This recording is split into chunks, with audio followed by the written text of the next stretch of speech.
Some drivers become legends for their unmatched skill. Others are remembered for dominating the sport. But then, there's Nikita Mazepin, a name infamous not for brilliance, but for controversy, scandal, and an unforgettable rookie season for all the wrong reasons. How did a driver with such a poor track record and volatile reputation make it to Formula One? And why did his time on the grid end so abruptly? This is the story of F1's most hated driver. Starting with 1. He was born into billionaire privilege. Nikita's story doesn't begin like most Formula One drivers. While the majority of young racers scrape together every penny for karting championships and junior series, Nikita started his journey with an overwhelming advantage: unimaginable wealth. Born on the 2nd of March in the year 1999, Mazepin was the son of Dmitry Mazepin, a powerful Russian billionaire with deep connections in both business and politics. With access to every resource imaginable, coaching, equipment, sponsorship deals, and team placements, Nikita had a clear path carved out for him, even if his performance didn't justify it. While other aspiring drivers worked part-time jobs to fund their racing dreams, Nikita flew through the ranks backed by a seemingly endless supply of money. But money, while helpful in motorsport, doesn't guarantee respect. From the start, whispers circulated in the paddocks. Other young drivers began to view Nikita not as a peer who earned his place, but as someone who simply bought it. And this perception wasn't helped by his early performances. Although he began his racing career in karting, like most future F1 stars, his results were average. In 2014, he finished second in the Karting World Championship behind Lando Norris, but even then, he failed to stand out as a future star. Despite this, his rise through the ranks would continue, not driven by talent, but by privilege. And this imbalance would define much of what was to come.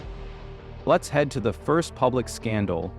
While most young drivers build their reputations quietly in the junior leagues, Nikita made headlines for all the wrong reasons. In the year 2016, during his time in the Formula 3 European Championship, Nikita wasn't known for his results, he was known for an explosive altercation off the track. During a practice session, fellow driver Callum Elott allegedly blocked him. Most would have moved on, talked to the team, or simply chalked it up as part of racing. But not Nikita. Instead, he confronted Elott in the paddock and physically assaulted him, punching him in the face not once, but twice. Elott walked away with a black eye and a bruised jaw. The racing world was stunned. What followed was even more telling. While the Formula 3 community expected a harsh punishment, Nikita received just a one-race ban and a $30,000 fine. For any normal driver, that would have been a heavy blow, but for the son of a billionaire, it was barely a scratch. Many believe the light punishment was a direct result of his father's influence. This incident revealed two key truths. Nikita's temperament was volatile, and the rules didn't seem to apply to him like they did to others. It was no longer just about mediocre driving. It was now about character, accountability, and the question that would follow him for years. Should someone with this behavior be allowed to rise through the ranks simply because of money? Chapter 3: Rising Through Money, Not Merit. After his underwhelming Formula 3 stint, most drivers with his track record would have struggled to find a seat elsewhere. But Nikita's path remained strangely smooth. With his father's deep pockets funding every move, he climbed the motorsport ladder in ways others could only dream of. In the year 2018, he joined GP3, a lower-tier racing series known for being a stepping stone to Formula 2. And surprisingly, this was where Nikita showed his first signs of promise. Driving for ART Grand Prix, arguably the strongest team on the grid, he managed to win 4 races and finish second in the championship. On paper, this looked like a breakthrough, but racing insiders were skeptical. The GP3 field that year was notably weaker, and Nikita was driving the best car by far. Even with those advantages, he still didn't dominate the series as expected. Many critics believed his results were more about the machinery than the man behind the wheel. His driving style remained aggressive, sometimes careless, and often inconsistent. Still, the results gave his career just enough credibility to justify the next move, Formula 2. But the doubts didn't go away. As Nikita continued to rise, the conversation became louder. Was this a legitimate climb based on performance, or a manufactured ascent bought by billions? In a sport that prides itself on meritocracy, Nikita's story was beginning to feel like a betrayal of everything Formula One stood for. In Formula 2, the cracks began to show, and from there, it went downhill. If GP3 raised questions, Formula 2 delivered answers, and they weren't flattering. In 2019, Nikita joined the Formula 2 grid, the final proving ground before Formula 1. Unlike lower-tier series, F2 levels the playing field, with identical cars forcing drivers to rely solely on talent and racecraft. Here, Nikita's flaws were exposed in full view. He was regularly outpaced, often finishing near the back of the grid, even while competing against drivers with far less experience or support. The sheer consistency with which he underperformed raised red flags across the motorsport world. But worse than his lack of pace was his recklessness. Nikita developed a reputation for dangerous driving, pushing drivers off track, ignoring safety protocols, and getting involved in collisions that could have easily been avoided. His most notorious moment came in 2020 during a race in Bahrain. After a poor start, he caused a major crash that hospitalized fellow driver Jack Aitken. While most racers would have shown remorse, Nikita barely acknowledged the incident, deflecting blame and continuing as if nothing had happened. By the end of his F2 stint, he had racked up penalties, criticism, and one of the worst reputations on the grid. And yet, despite finishing only 5th in the 2020 F2 championship, he received a call-up to Formula 1. Fans were baffled. How could someone with this record make it to the top? The answer wasn't talent. It was branding, sponsorships, and his father's relentless financial support. But then he, or his father, bought an F1 seat. In late 2020, Formula One fans were stunned when Haas F1 team announced that Nikita would be racing for them in the upcoming season. After all the crashes, penalties, and scandals, it was hard to believe that Nikita had actually secured a seat in the most prestigious motorsport championship in the world. But the explanation was depressingly simple. Haas had signed a major sponsorship deal with Kali, Nikita's father's company. In exchange, they had to take Nikita as one of their 2 drivers. This wasn't the first time a so-called pay driver had entered Formula 1, but rarely had the financial transaction been so transparent. Almost immediately, backlash erupted. Fans flooded social media with outrage, using hashtags like #WeSayNo to Mazepin. Journalists criticized Haas for putting money above integrity. Even some drivers and team insiders expressed discomfort with the decision. The issue wasn't just Nikita's lackluster track record, it was also his growing list of off-track controversies. And right on cue, just days after his signing was announced, a disturbing video surfaced online. It showed Nikita groping a woman in the backseat of a car. The footage was widely condemned, further tarnishing his reputation before he had even set foot in an F1 car. Haas released a vague statement denouncing the act, but took no action. The message was clear. Nikita was untouchable, as long as the checks kept coming. Let's dive in. The infamous debut season of Nikita. The 2021 Formula 1 season marked the official debut of Nikita, and from the very first race, it was a disaster. In Bahrain, he spun out and crashed just 3 corners into the Grand Prix, ending his race in under a minute. That single moment would become the defining symbol of his rookie year. Throughout the season, Nikita failed to show even basic control of the car.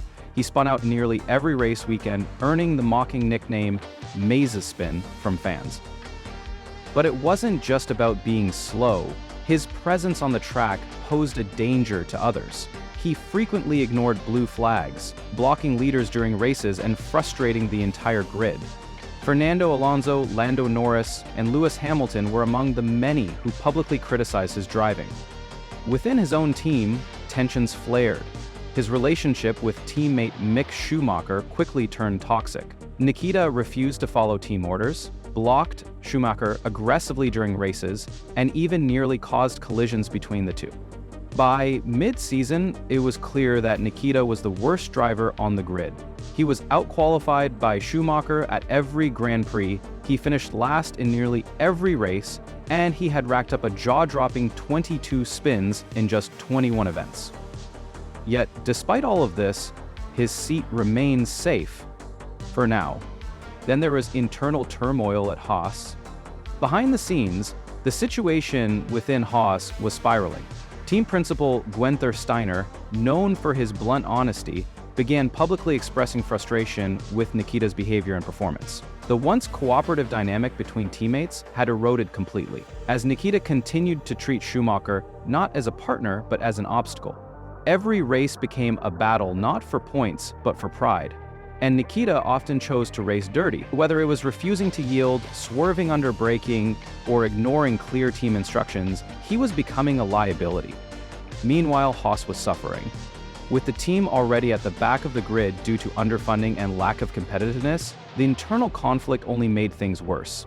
Sponsors were uneasy, fans were turning away, and morale within the garage plummeted. Haas had taken the sponsorship money to survive, but it came at a steep cost. Every weekend with Nikita on track was another PR nightmare. Even worse, there was no sign of improvement. While Schumacher slowly adapted to the F1 environment and began extracting more from the car, Nikita remained just as clumsy, slow, and unpredictable as he was on day one. The pressure on Haas to drop him was growing. Yet with Uralkali's funding still propping up the team's finances, their hands remained tied. That is, until geopolitics changed everything. Then the collapse begins. In early 2022, Russia's invasion of Ukraine sent shockwaves through the world, and the world of sports was no exception. Sanctions against Russian businesses and athletes were swift and sweeping. Formula One terminated its contract with the Russian Grand Prix, and pressure mounted on teams to cut ties with Russian sponsors. For Haas, the spotlight turned to Uralkali, and by extension, Nikita. Within days, the team announced it was severing its relationship with Uralkali, citing the need to distance itself from the political situation. Without his father's sponsorship money, Nikita no longer had a guaranteed seat. Just like that, the financial safety net he had relied on his entire career vanished. Shortly afterward, Haas officially terminated Nikita's contract. After only one full season, he was out of Formula One. The reaction from fans was overwhelmingly positive. For many, it felt like justice had finally been served. A driver who had bypassed merit through money was finally removed, not because of his performance, but because the money ran out. Even within the Haas team, there seemed to be little regret. Günther Steiner later admitted that parting ways with Nikita was a straightforward decision. The chapter had closed, but Nikita wasn't ready to accept it. The next chapter is about the fallout and legal battles he faced. Following his dismissal, Nikita refused to fade quietly into obscurity. He launched a legal campaign against Haas, accusing the team of unfair dismissal and demanding compensation. He also held a series of press conferences insisting that he was being treated unjustly and still deserved a place in Formula One. But the racing world had already moved on. Without his father's billions backing him, Nikita had nothing to offer. Teams across the paddock avoided him. His reputation, both on and off the track, was simply too toxic. In the months that followed, Nikita became a controversial figure outside of racing. His name was brought up in discussions about sports washing, pay drivers, and the ethical responsibilities of teams in modern motorsport. His case became a cautionary tale, proof that money can get you through the front door, but it can't keep you there if you don't perform. Meanwhile, other young drivers, like Oscar Piastri and Theo Pourchaire, were rising through the ranks the hard way. On results, not riches, Nikita's attempt to stay relevant only further cemented his image as entitled and disconnected from reality. While some pay drivers in the past managed to grow and earn respect, Nikita never evolved. Instead, he became a symbol of everything wrong with the sport's business-first approach. And finish with the legacy of Nikita. Today, Nikita's name carries a certain notoriety in Formula One history, not for records or victories, but for everything he failed to become. He didn't just pay to race, he paid to lose.